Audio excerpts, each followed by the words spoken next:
from the part of the embryo that will form the placenta, and then testing those cells to look at the genetic material inside of them.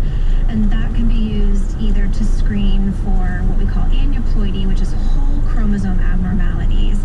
Those are conditions that are just not compatible with life. That is an embryo that is not capable in any circumstances of making a baby.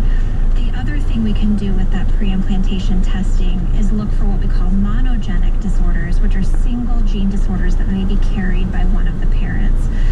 So examples of that would be things like Huntington's disease or Tay-Sachs disease. And so we have the ability to identify before implantation and birth an embryo that would be affected by these life-threatening and very devastating conditions. And so that then would lead to embryos being discarded on the basis of the non-viability from a genetic standpoint. We're talking about the future of IVF treatment with Dr. Elizabeth Constance. She's a fertility specialist in Nebraska and reproductive law expert Catherine Krashel. I'm Jen White. More from you and our guests in just a moment.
What is it?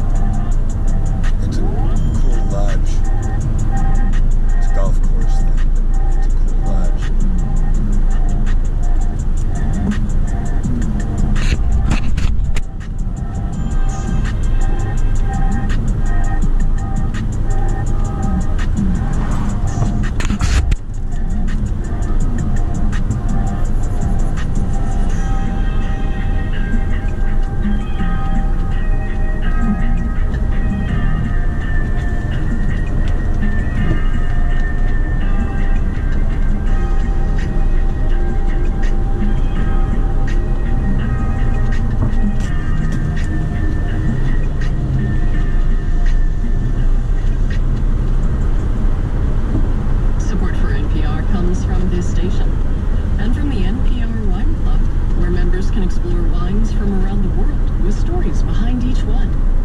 Inspired by favorite NPR shows.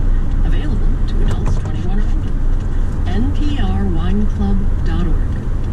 And from the John D. and Catherine T. MacArthur Foundation, supporting creative people and effective institutions committed to building a more just, verdant, and peaceful world. More information is at macfound.org. Let's get back to our conversation about the future of IVF in a post-Roe era. With us is Dr. Elizabeth Constance. She's a fertility specialist at the Heartland Center for Reproductive Medicine in Omaha, Nebraska, and reproductive law expert Catherine Krashel. She's the executive director of the Solomon Center for Health Law and Policy at Yale Law School. For the break, Catherine, we had that question from our text bot. They wanted to know what the law says about discarding frozen embryos. How much does it vary depending upon where you live?